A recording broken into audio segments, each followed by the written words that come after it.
Adeɛ bebree na aba wiase. Emu ne wɔn na yɛmfa. Nti na Church of Christ the Bible nhwemu dwumadie ɛbrɛw. Mimi da biara nonum ekosi no nsia anopa.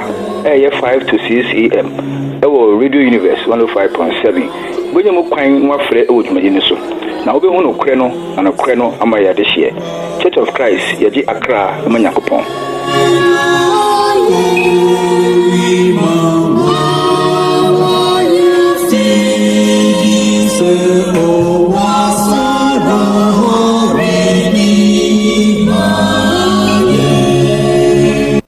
Adofonum ni etiefo emamu nyina ache sama mo akwaba ba Church of Christ Bible hwehwemu dwumedie so Radio Universe 105.7 yeda onyankopon ase se wa ma de pa fefefe se achi ebiom ene ememe da a etoso miensa ewo bosomi April a ye 21st April 2018 onyankopon de ya hye da fefefe yimu nti mum ye nya ne ebehye nidi na nuonyam na ebeso nani mo hote sei megye se mo ho ye nyankopon adom ye nyina ye nso ye ho ye yeda onyankopon ase Church of Christ chacha mu nyina wo Yesu Kristo di mu amen amen ba mo hwehwe mu dwumedie yi ba mo nche meme da anopa bi afiti no no kosi no nsia wo Radio Universe 105.7 o munte ya nwanwa asemi bibi na ye nso ya yira Yesu firi ne soro ani onyamu bae beto yen abodin hwan na oje yen fin da yira mu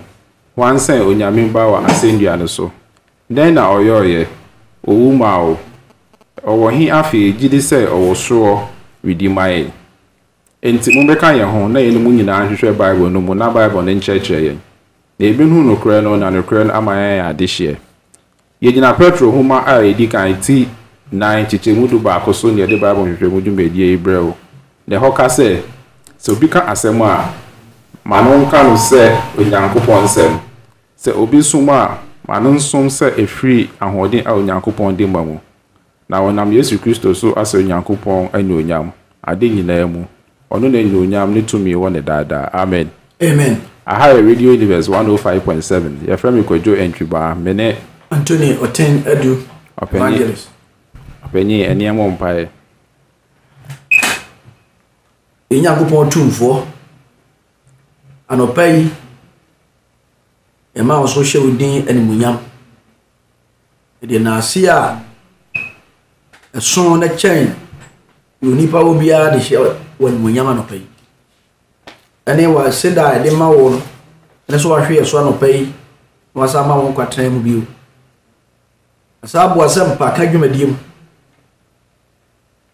sabe yitu ye ho hye wonsa yitu atiefo nyina nso koma hye wonsa se wonyankopon wo na wo yakoma ne adwene temufo na wotimi siesie yakoma na agi wasem anopai ye hye odwumadi asie edi obia hawo ikoda na titi nyina edigo na ase wow na dum sade ebeya ombenya asomdwe na o matimi agi wasem no o mate no mate ase ma ya hodin ta akire e bi anu so aye hu de beka ma ya nka de ye ne adwene akire ye de mom fa wado so yi wa hinta sam akire ye na ye nche ayinya asama betima me yankwaje no bra ya te Onyankopɔn asem ase e de ho hya won sakura kura wa ndo ba Kristo Yesu dim amen amen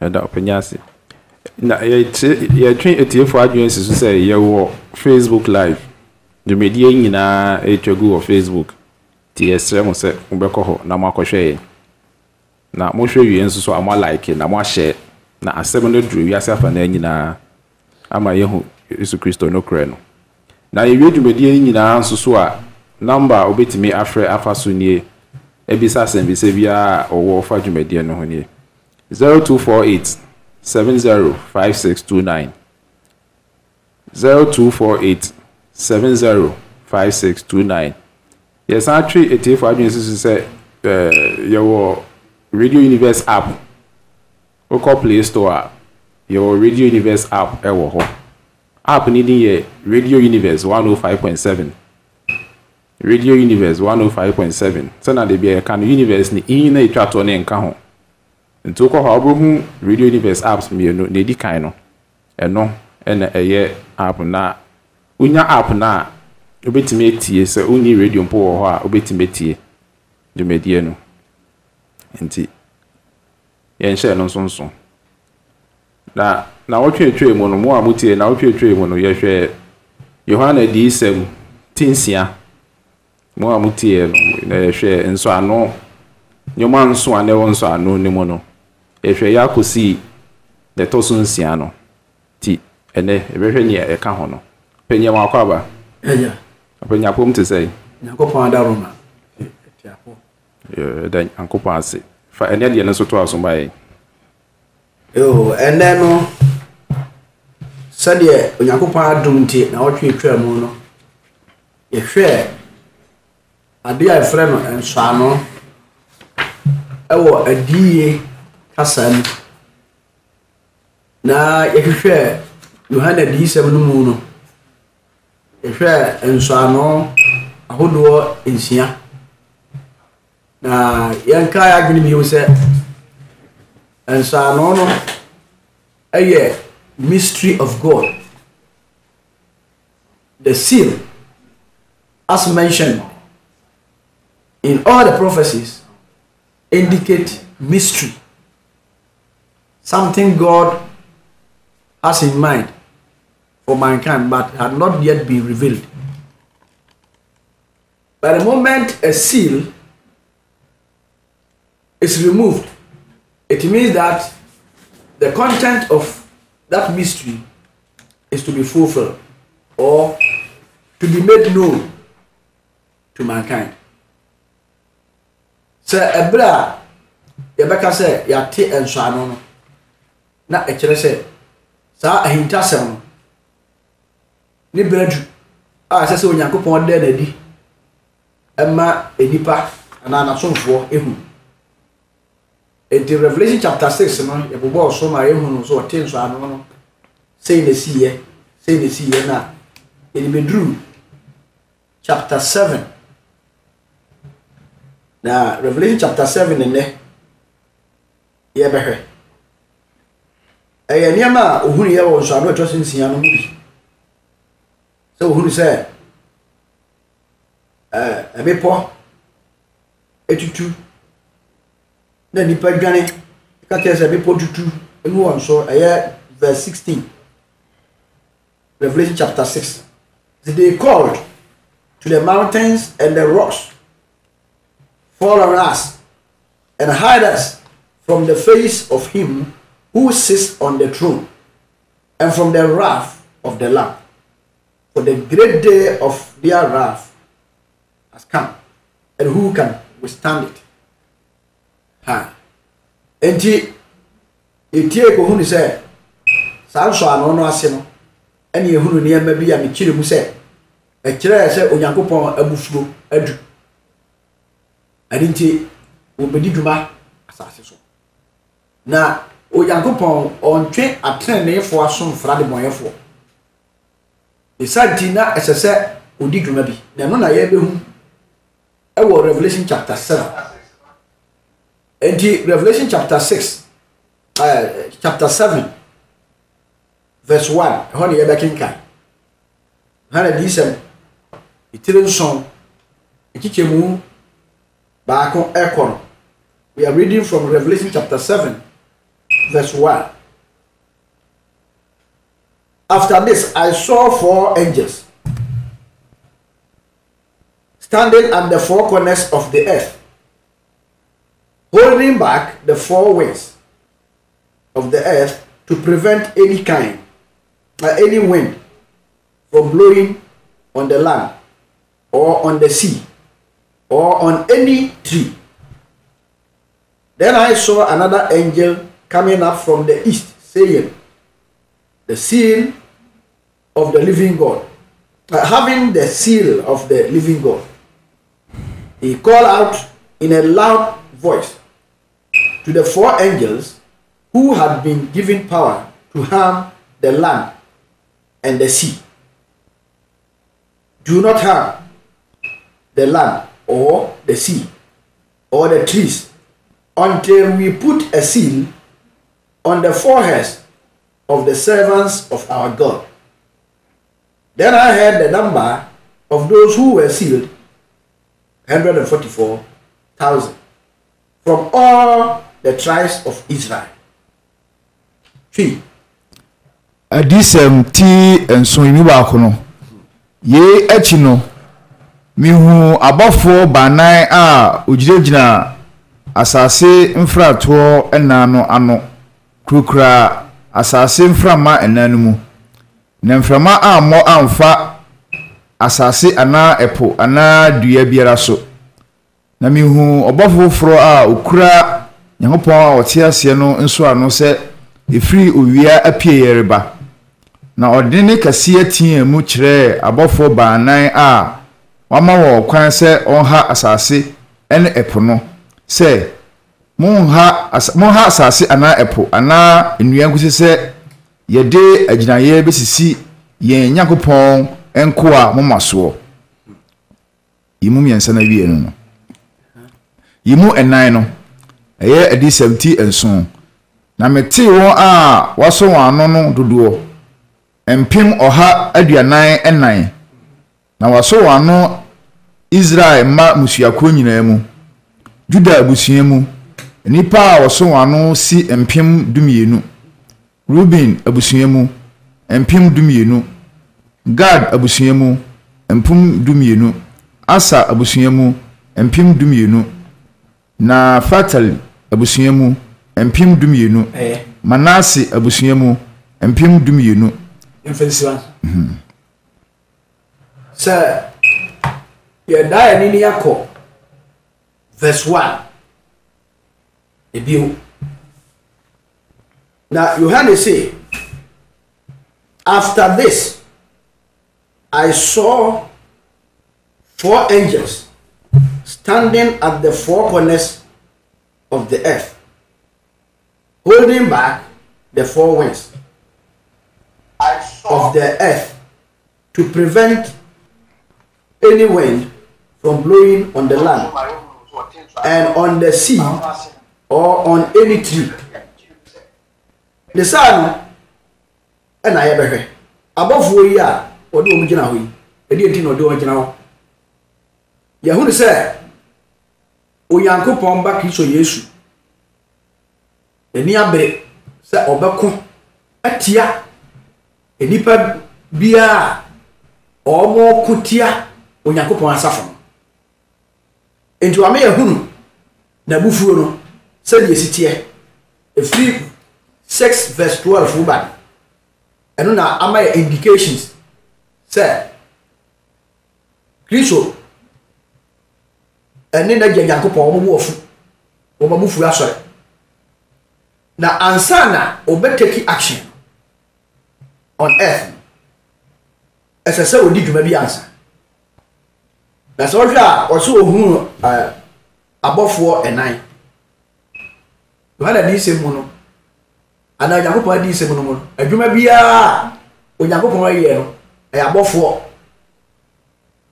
or some home you can carry before manua or say above 4 year as some 4 Ojafranam Hebrews 1:3 Onyankopon asomfo ewo Ojaframam enti emframa no a obodi wo ho no eye Onyankopon etumi adwuma odi di wi ase so ana so oni ye na adwuma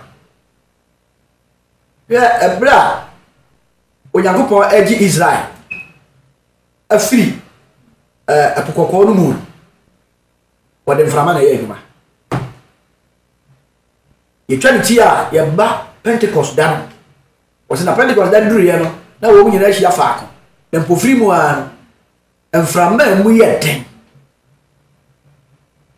ebaba wura efia na wo momu ansa na ne ba bi ni hodi enti mframa goes with divine action and you say no Yohane hu ni say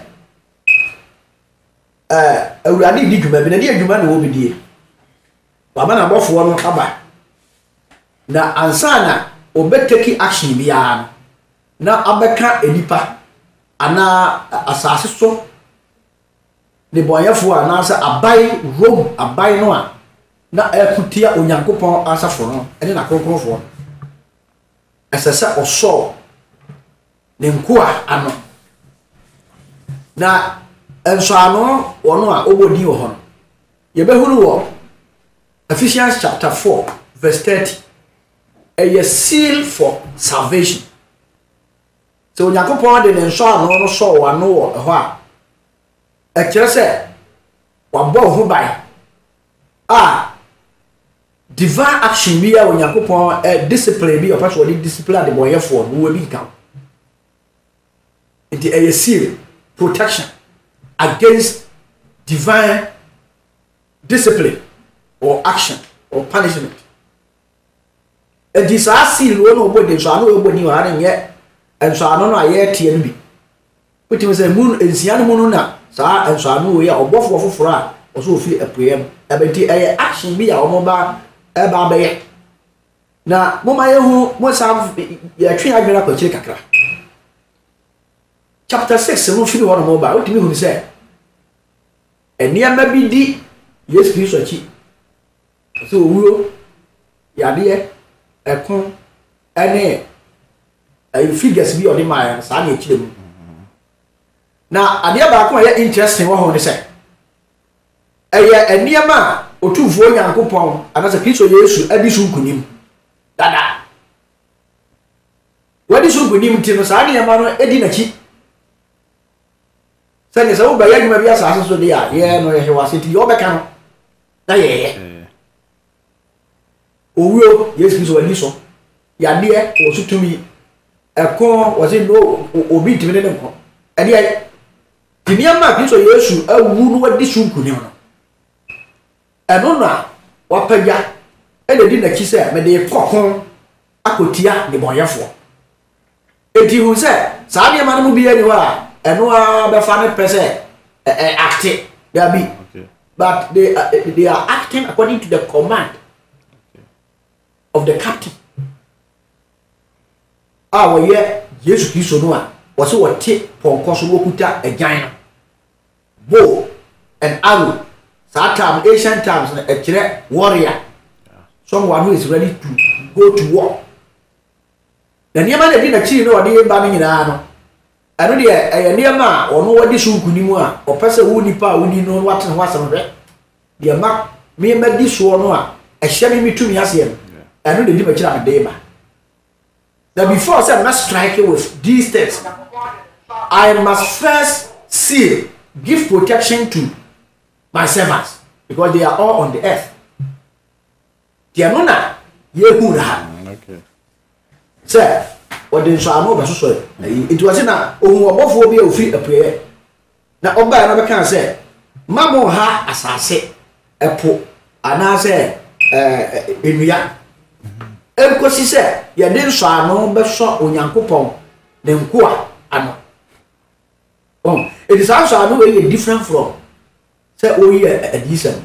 Okay. Edi ha no Kristo Yesu punishment na ode aba obofo na be create suspense say entwa so say Nyankopon di dwuma bi wo Kristofo a omote ase Nyankopon ho tefo no no omote asase so so ode enso ano bia entimi ma Nyankopon aso twen no enka wo bi Nyankopon ko a ye betimi aye aha ye to bi ko bo mpa ye bo bi akoye bibi onyame na wo ba ye na adwuma no so o ma protection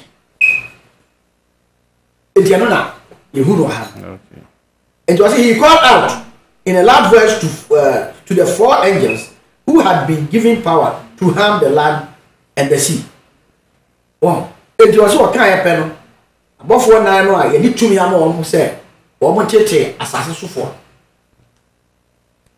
and the ungodly Roman world at that time and na Onyankopon by Jesus Christ say Kristofo na wa ma won sa so atia wo mu nti obesa ahiliye no na anibesi na in short Roman Empire ni o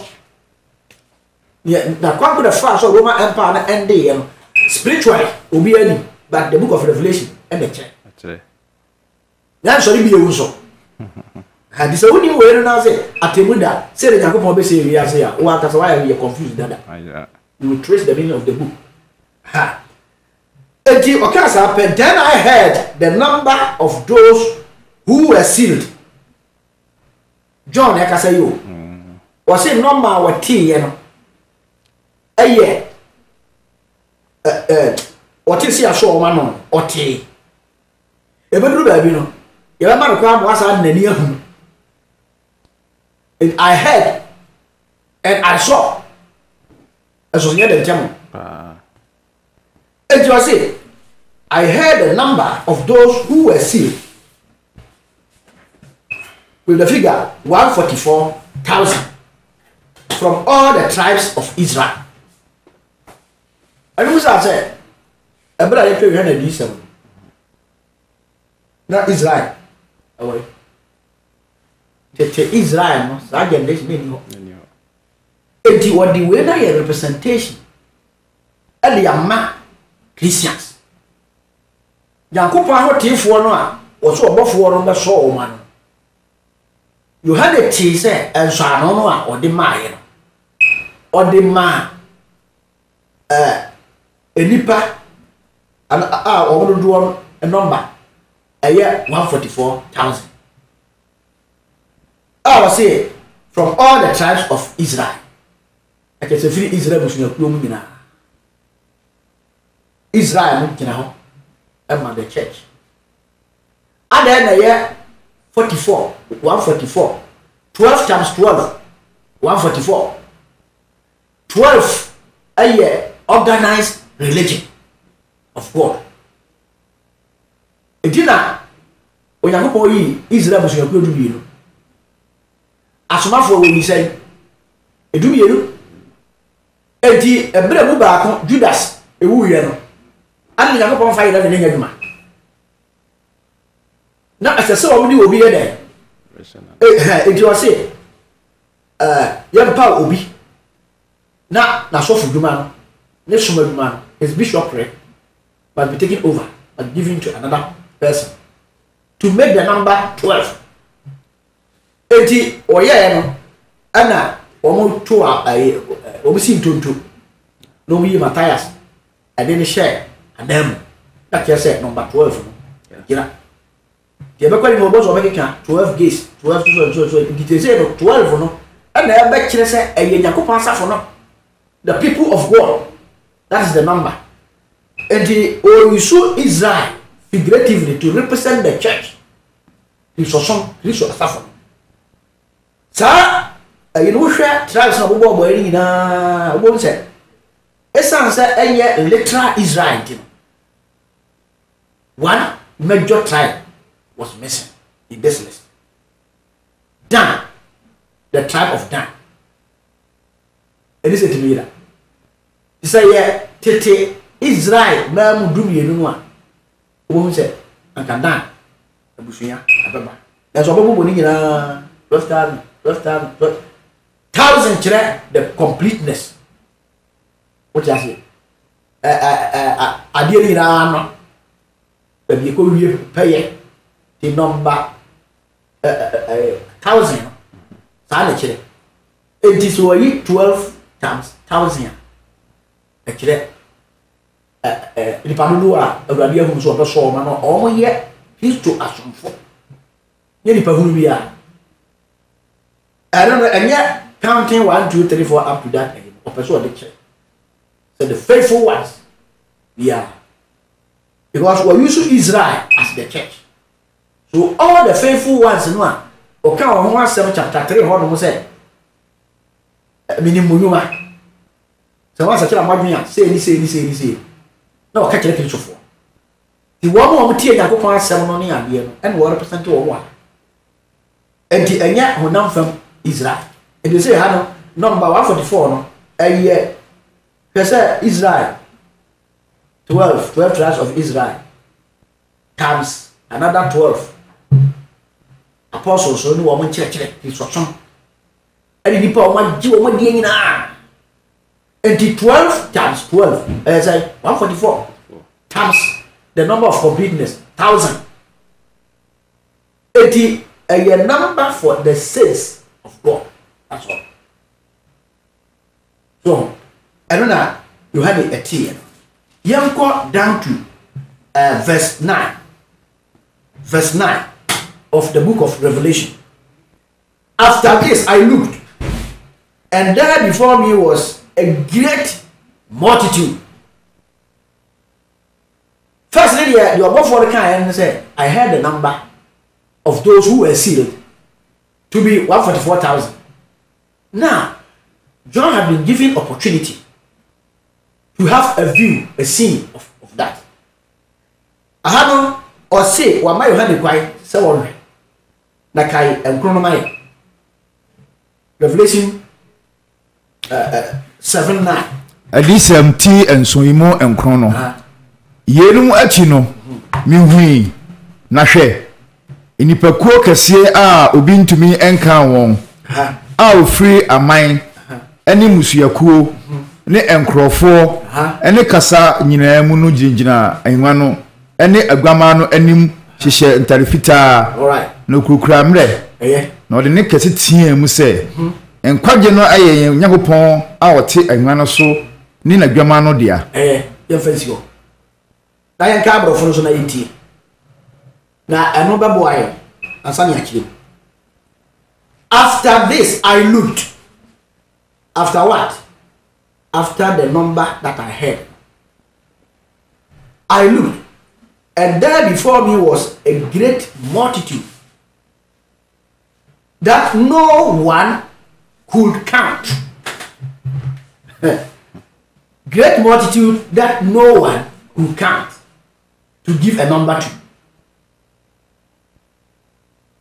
Standing before me, before the throne, and before the Lamb. And they were wearing white robes and were holding palm branches in their hands. Aha! And now you who are dancing for Nam Church. Say, having your own background, you saw one way. Well, you offered 4,000. Well, one more in the park, Kabiana, Mobacasa, so. Son or more church. May will be a church in be paid, or church in be paid in a man's make cancer. A wrong doctrine. They want to give the picture, say, those who are already saved, who will be going to heaven, their number is 144,000. The number. And the all other people, no, say, or can I say, a year Israel Muslim Quintin. The all other people now can be number class as so. Na Nyankopon abesiesie asase we say so na mo ya betna 140 no wrong doctrine fear ade bi wa okay o se ohuru nipa ekuyo bi a yentimi nka wo mo a wo mo gina dran ahengua manu anim ahengua no anim o Nyankopon ahengua ne adwama no anim Nyankopon ahengua ne adwama no esi asase so David. Any fan That's right, he knew. The sank of one was so free. And yes, a son of any Israel was your queer because you was old now. Was your number near tea? Yeah. If John saw a tinny power saw man, 144,000. I got a free Israel Bush. Israel Bush, you know, the chair a representation, symbolic figure for the church. Now, God is revealing to John, see it yourself, the number of that 144,000 in America. Okay. And the Bible says no man can give, and no, you can't count them. Yeah. Meaning that the figure 144,000 is just a symbol of representation. Okay. Because the actual number of people saved in the name of Jesus Christ cannot be counted. Uncountable. The word as a former say. So, and I see what she enter the future. Sir, uncountable number. I will get a cook here anymore. What she enter the future, Okuta bread. Bread, hallelujah. A bread, yes, Christian Bass. So, last day now, car said, you know, over Jerusalem. So, I prefer a full long time. So, sir, the final, you know, the triumphant entry. Entry, yeah. oh ah nipa nyina ebo ni se enti ese de kire ne se sankofo no kuta bre ane ekunimdie because o ma we kekere no wo awurade ye wo ma gye nkwa no a o betu sa no de nkwa de ama wo enti has a preemptive jubilation because they know that Jesus will fight and win.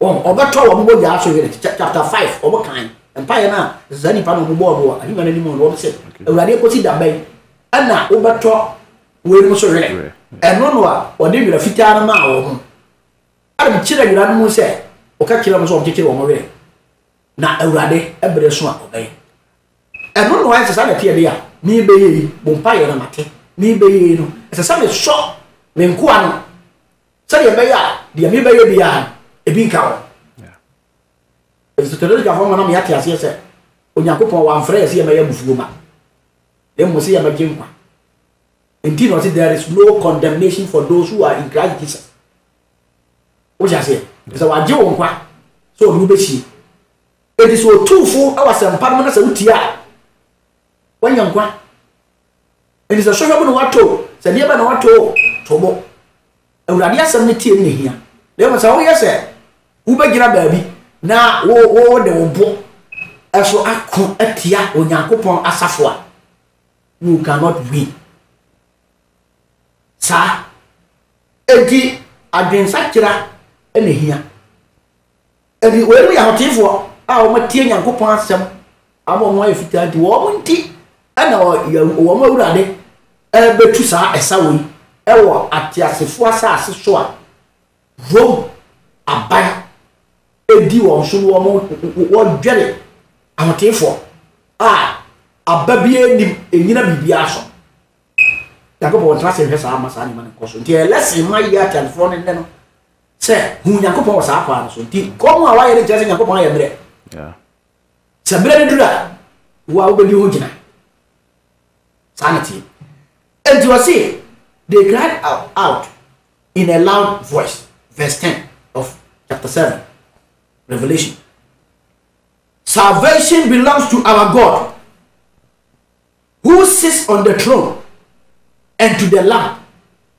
Asa Peter can say me wo Acts chapter 4 verse 12 say enkwagye ni obi amu ana edin so fufuro biye ni baabi a ye de toto ewo nipa mu nipa de kreti eti ya de ka say enkwati ato bi na enkofa bibi international ministry chapel miracle church when we just say wow there is a special day Yakobon approve according to Philippians chapter 2 verse 5 over the Christ Jesus did na kotondo bia koto enti hwasem na waka na han se o se enkwade ye ewo agye Yakobon ene ne ba Kristo Yesu agye Yakobon a wote ahimwa no so no o za na revelation na be kire se ohun obi ye wote ahimwa so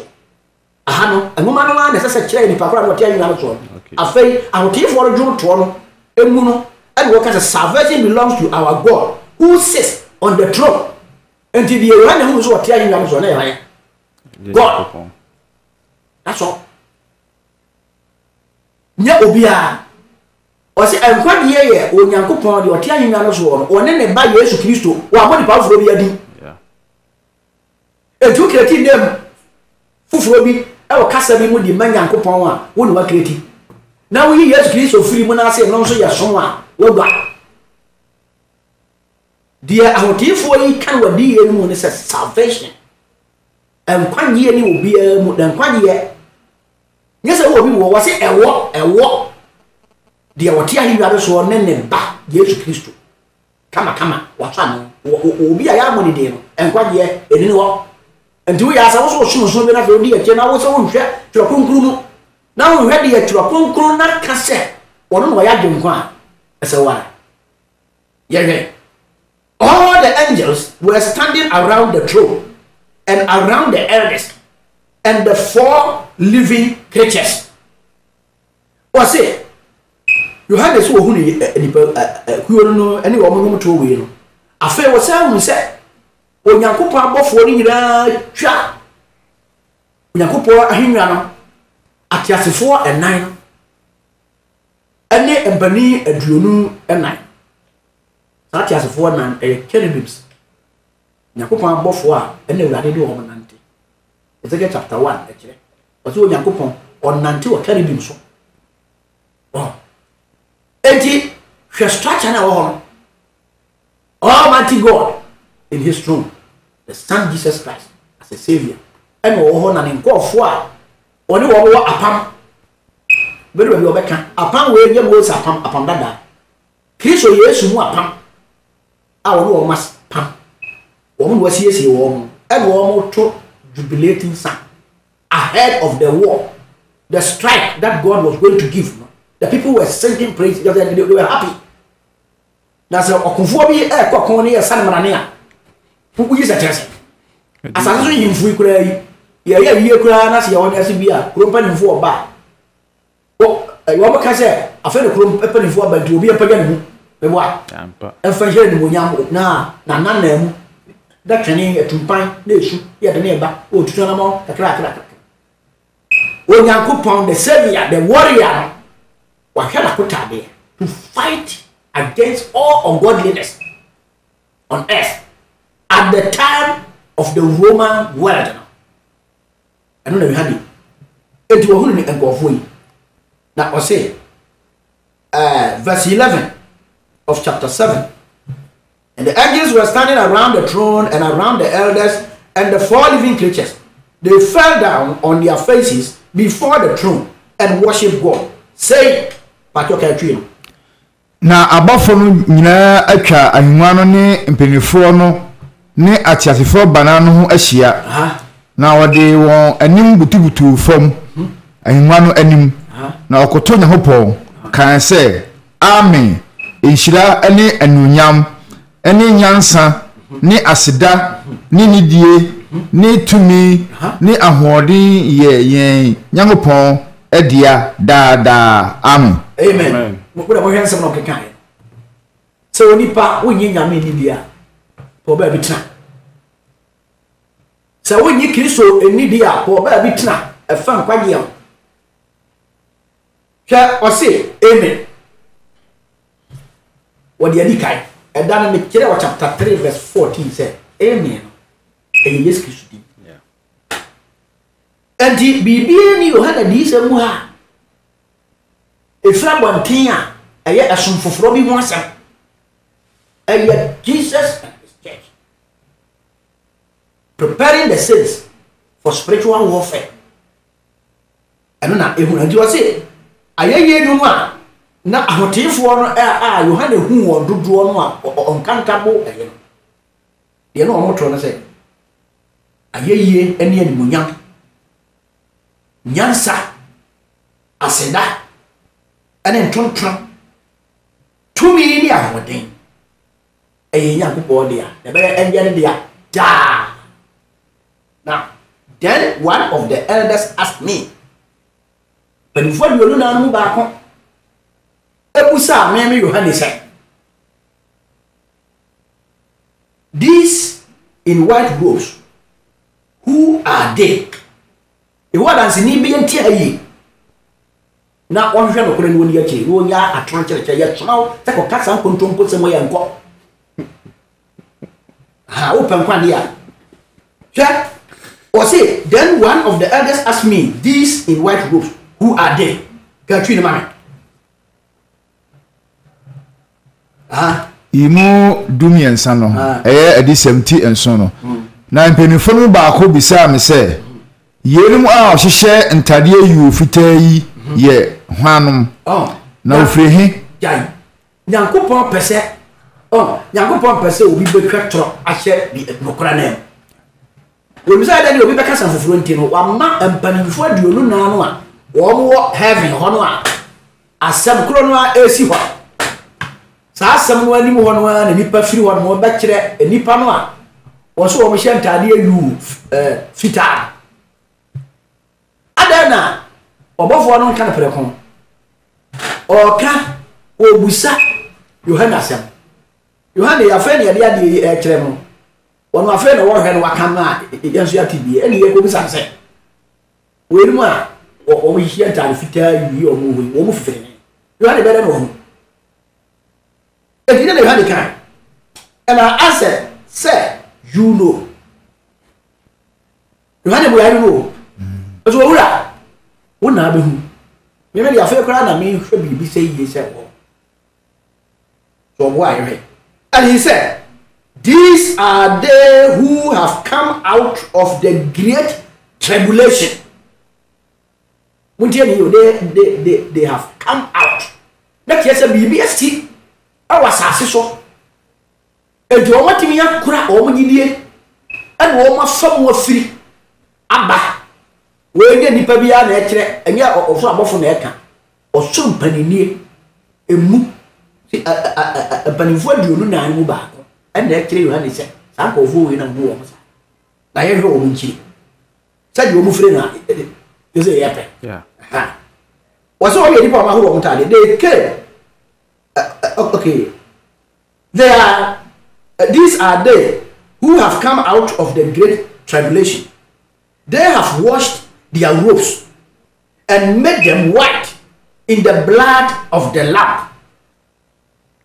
Woman tadie ka twi man yimu dunan eye adisem ti enso no na me ka me kire no se owura una wunim na oka kire me se yem no a ofi amuhia kese nimu na wahoro won tadie amana ahoa wo agwama no mogya nimu yenti na owo ne hopon ahinwa nanim na wosom na wia ani anajo ja edu aso obo he onyankopon ahinwa nanim edi say honam fam asam no ye ka say wo mo obekọ heaven ene yehu na ha ne ya ene ye na hu se san kofo wi enye Israel fo nko a ye 144,000 bi enko ne yakopọ yi wo so wo mra heaven no mo akanka dabi we no kura de gina hinwa nanim pa qualification be na a qualify wo tribulation just say you come we no na wu o ma kura o ma gidie mu awu o Roman abai ni politics nsama because abakwasam kire se Roman hemfu nyina se de ebra ye check history na abakwasam no ye kan no obi a hwe se obedi akonwa obetu ki sosoma se emu no mo di se ma we nyina but sa di pa ikumo no o ma kra anya ena ebra de person o de hye ati asefo a wo mo te ase wo Yohane bre so no nkura se munyina di no kura kwase hudam na enkwabotire wonsa beka death is not your defeat. They are before the throne of God and serve him day and night in his temple. Wo e mo mugina urade animu a da bia wo me de wo so no awia ne anajo aha no se wo ka ho wo de atiafo na pinsofo no wo mu ni e be she wo kura sa na te dia ne nso urade ne so no ese me yeme ho wo se wo mo so urade da be awia ene anajo just continuously yes obi wa na buru nya bre na ese 31st no akwatna aso da mo fi wo no a wo ti ase afi ene ya yi a just obi je serious eno qualification for suade and he who sits on the throne will shelter them with his presence. Now on the oti ahia no so no one that ahia no so onyankopon o de ntaba be kata wo so protection na make eno said akoko ebutu no maso e protect wo from any intruder bia sa afei ye trust bia never again will they hunger. Never again will they test. The sun will not beat down on them, nor any scorching heat. For the Lamb at the center of the throne will be their shepherd. He will lead them to springs of living water, and God will wipe away every tears from their eyes. Can you imagine? Imudunsia aye adisem ti enso no ekom ene wombio enso sikom ene wombio nanso owia ana awohobira rento won imudunso aye wie no na agbama owo ahimwa no mfimfi no beye won hwefo na ode won akọ nkwa asutin no ho na Nyankopɔn bepepa ni suo nyina afiri mo aniwa mu o si adwama na bede obeye won hwefo di David say awurade ne me hwefo the Lord is my shepherd I shall not want same figure no ana wa awurade ne me hwefo enti that just said God was going to end that barbaric you know a Christopher Nyankopɔn asafo na hase we ya we had ehwe no agency for mo o heda di isem enti history no check history na kire ha enti ne di ka sua check history no hu kwankɔ fa so o mo titi a Christopher se o mo nyai awurade yesi so gidie no we no bai ebra na saa nyama na ahwase ene saa to aso ntina ngoma na kan se twiro ne uhu de aba de wo ho ene de ebeba sana ade ne ye enti opani kire nsem we se mu wie pepen ana ode ensano a etoso nson e gon se da na wusa se ase ensano ye ensia ha enti de yakan nyina ye ensano nsia no mu nsia enti ensano nson eno na ye chapter 8 of the book of Revelation enti ye tia se God Onyankopɔn wo ahinwa wo soro ɛna wonam de doba Kristo Yesu so ɛne na safo no ɛyɛ adwuma ɛfa wo mu ɔtwe bɔne aso baabi ɛwɔ bia sɛ wo asɔre no mu ana sɛ wo bɔnten obi a ɔbɛma no so ne ho so ana ɔbɛyɛ ne yɛ bi di akyere sɛ me de sabotage me di bu nipa bam afiri Kristo mu gidie ana sɛ Kristo mu nokura tena mu ɛno ana sɛ me di awudie ɛfa so asɛ nipa kunu nipa mo ma firi hɔ no ana ni twetoro bi na me di divert attention no God is at war with such people that's the kind of man say oyi Nyankopɔn abufu adi firi so adi gu nipa ɔde aniama antene esi nokura kwai what you say enti nipa church nipa se nipa na se hu se Nyankopɔn wonye week na say ya woye ha obey it says chapter 8 no obeti ensano etoso nso wo tin ensano nso na no a afi na obehu actions so ha edi we dey Nyankopɔn krofo a waso wo ma ahotifo 144 no ne uncountable number in the same people of God okay. They say it 144 no what can say Israel they use that Israel as a figure symbolic representation for the saints of God and that of one say 12 no indicate say a religion organized religion a year Onyankopɔn nation when they enipa du mienu na ye de fapem onto ka kila soma fo nse mo na mo ye fapem Paul kan se mo ya fadu o ja se de mo betena wona mo bu Israel musu ku nyina ate na di asem wo ka o kire unam from Israel se the apostles na Nyankopɔn de atemu amawo so o mo kasem bia de Kristo Yesu na sa de wo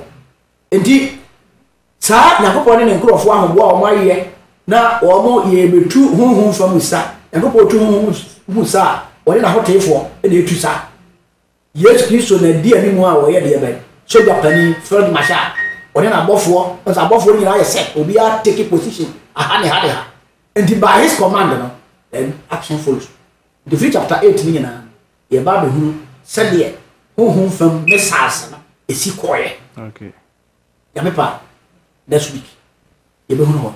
Okay. Adunika will be out here. Amen. Amen. Edopeniase. Say and so the accept na bre na ye bi ohoma no 0248705629 0248705629 we na studio lines no nti no wo asem be se bia fa na dwumadi ni ho a obetimi afre yen e de wasem afa ho na wo message so obetimi da afa wo message so apese the WhatsApp my WhatsApp line is 0506 425348 yenya offer for wa kwa ma so. Hello. Open me chiao. You just so your friend said after he. I just from appear make as fresh painters flower pot. Okay, appear pato mo asem ko. And then me da open ya say. Wonje. Hello. Me characters so me no be ka say si. Me da open ya say wonje che odi ama ye nei. Isan say 124,000 ya. Open ya kemesi me ni akobia tweda gwere. Be fie mi enseni. Na da bia 144.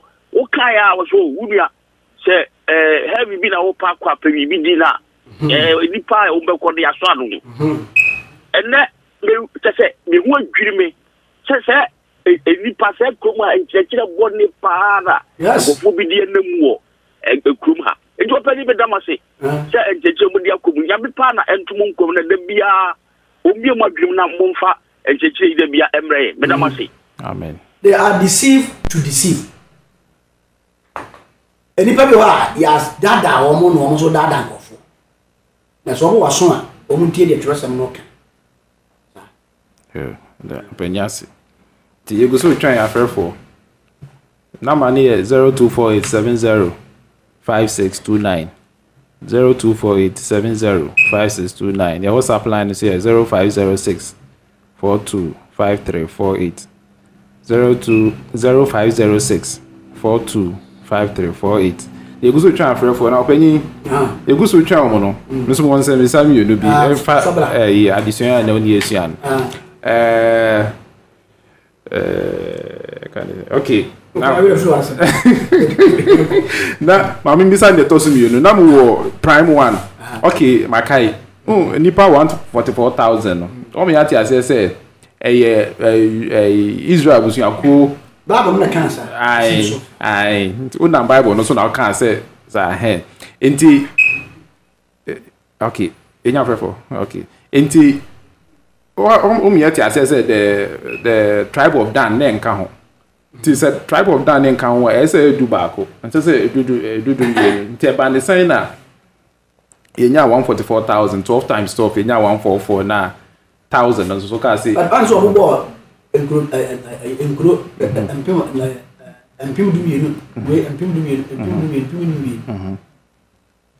esanse enye letra kasa letra jazaze tra enye honam fam say ya kenka nipa say ya history bina anko wotresi ya anka ba ya din say dan abusunyane a de no ya tete say tete Israel fo no ya do wo ya yi wo ko ya they say the point of person say you want answer for no kase we no na echo heaven there and na kire say obi every dan abusuamu e wo Israel mu ko heaven and that will never be true. What you say ha enti no kure wo mu ni say Kristo na safo no Paul and na honhom kire say eye honhom from Israel say kire say Israel kire say one who fights to prevail. Israel has here no do. There ya ni kan the concept for okun super supreme sin satan no ye art nyema no ye to ni petem. One who fights to prevail and the church is fighting to prevail. Think was asama no waton entimi ye dey e move faso. Sanity enti omo gina as Israel.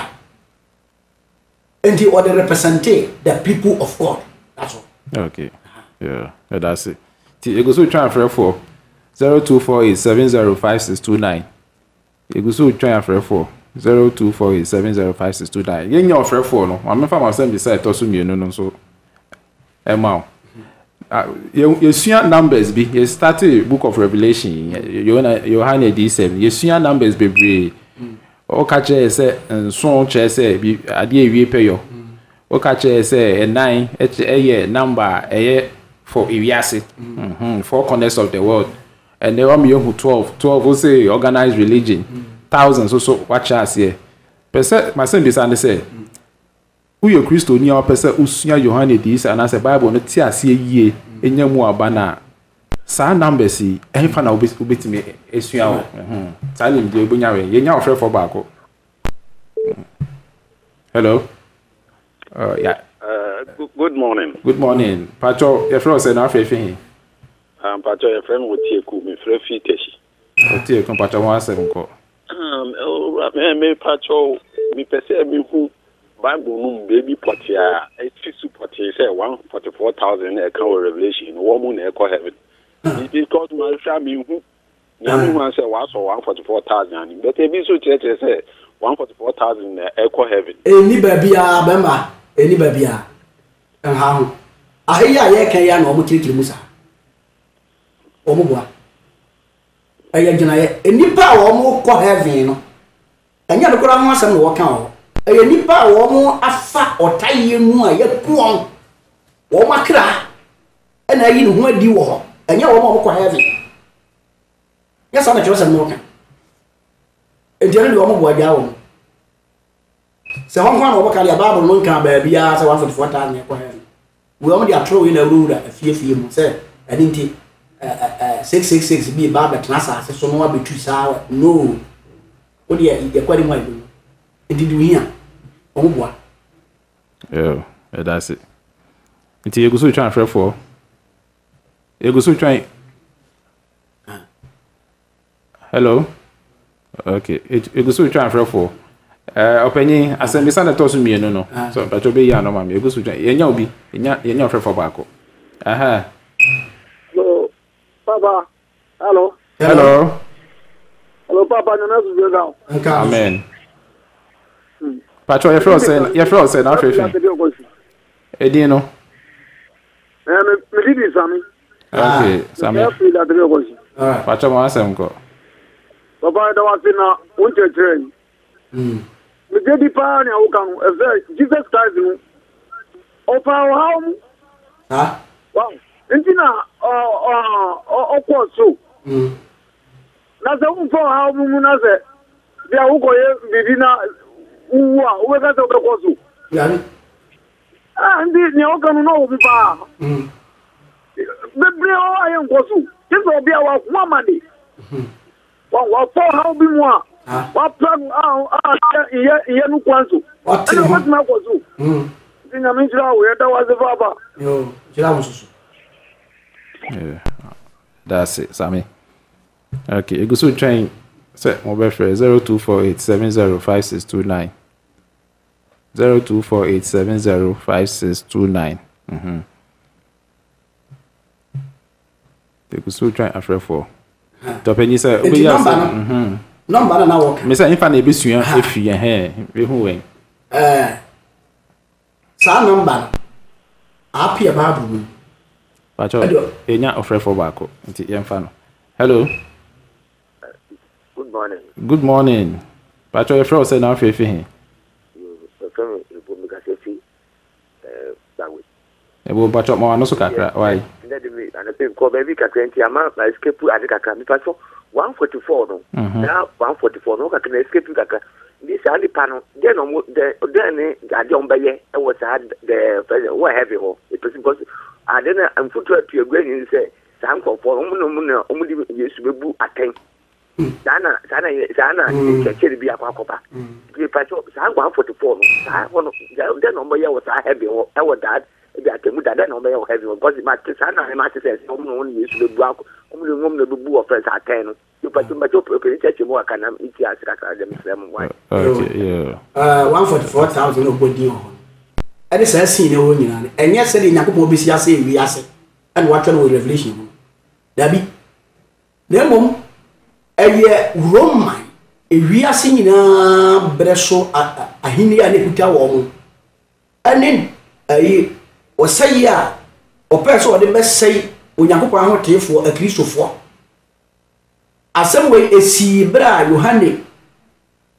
osomafo Yesu Kristo osomafo etiase and Yakobon yi kire no say he was going to fight against that ungodly Roman world okoko no yi wo mo de wo ma besi wonti no enipa na wo ku wo mo abai wo ku wo mo kwa wo mo nya bone bia Yesu Kristo ho adanse enti no ana wo ma ho no wakora wo mo wo ho no say Yakobon asotwe no a ode ba no ode abe fight o man no asesa oso ne nkrofo ano enti odi ka yi san nkofo yi a wo ma di ka fa ho kyeremu dada no aba e de kyerɛ wo ana odi san so ano no ase kyerɛ ne sɛ ya bɔ ho ba ye firi entia onyankopɔn de betia adebɔnyɛfo wɔ asase so wo ebi nkan efiso ye nyankopɔn ba wo te ase akisofo ye wona wo do mienu ye wo kristo ni a wo te ase ene ye wo agidifo a wo kristo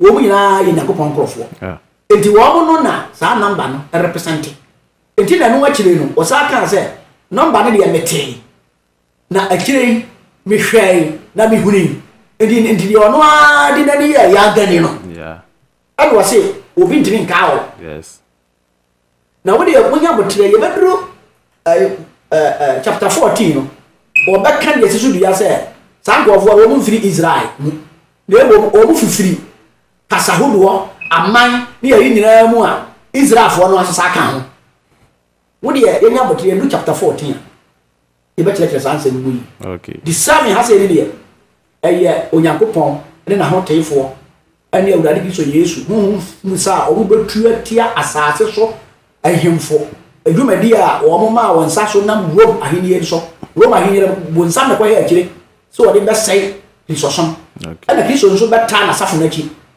se obeko atia sa ahenie the Roman Empire anya o man bia na bu no obi ene ma de kodi esi ye but enu nsam no eye we eye Kristo Yesu the fighting sa kasa system no na wo asase so na enti adekodi a wo ye no na etimi pie no eno na ye hwe no wo honhom wo Yohane adise mu okay wo ti ase okay ayese ya de bi ba ya wo de do mana so ya de but adekodi a e koso wo nipa duya mo no doctor no wo be wo betimi ahu sa de odi awurade ma ye hu the behind the scenes no what was happening in the spiritual world when you that's it enti ya de ofreju medie no esi ha ye mfra afrefo biom enti opanyi ya di energy medie ni nyina abewie so oni bibia abia kan ma ye biom dia o be de na me kan no aye number no a bibia ye kan number no he dancer so anka ebi ara kan pese me titi no one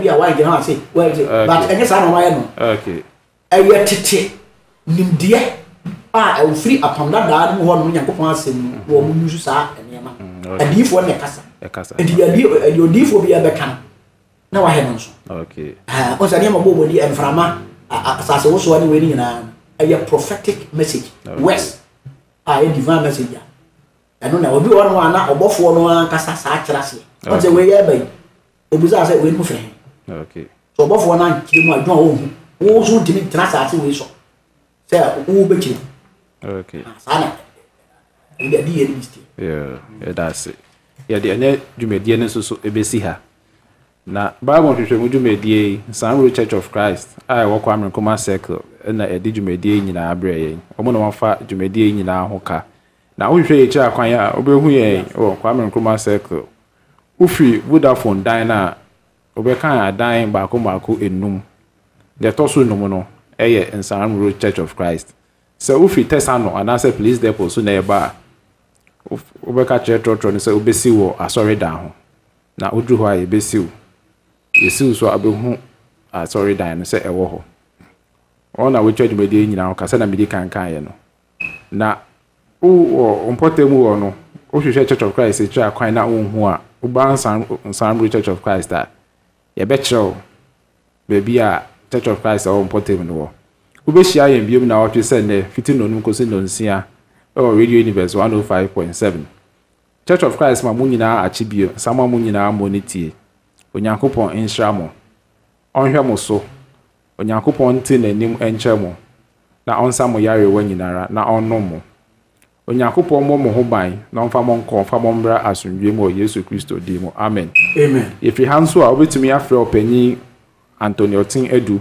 0246 367798 0246 367798 anase ohwehwe opanyin echa akwan ya obehu no wo Church of Christ a ewo Odoko Police Quarters a ene Accra Academy eye opposite no mata ye ko ni dan so man kwan no so ofi Peace Clinic a obehu Church of Christ signboard no na odi signboard no so ade be ko be bia opanyin wo Wobetumi nso so akọ Facebook yɛde dwumadie ni nyinaa audio ba akọ to Facebook. Wobetumi akọ hɔ asan akọbɔ etie biom. Wobetumi nso koraa so a download na wetumi abɔ wɔ spare time. Yɛbɛda Openyi Anthony Otin edu ase biom. Studio ha nso so yɛbɛda Joseph Afoakwa ɛne Dr. Carlas. Ɔmo na ɔmo chinchim mfidie ni nyinaa funuma ɛma ya meetim de dwumadie brɛmo.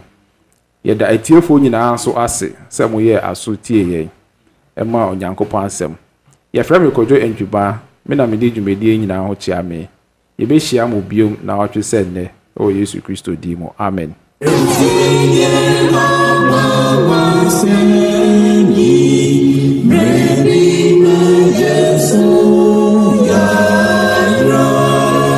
Encheche bebre na abawiase emu ne won na yemfa nti na Church of Christ ede Bible nhwemu dwumadie ebrewo mimi da biara nonum ekosi no nsia anopa eye 5 to 6 am ewo Radio Universe 105.7 bonye mo kwan no afre ewo dwumadie ne so na obe hu no kre no na kre no ama ya de hye Church of Christ yaji Accra amanyakopon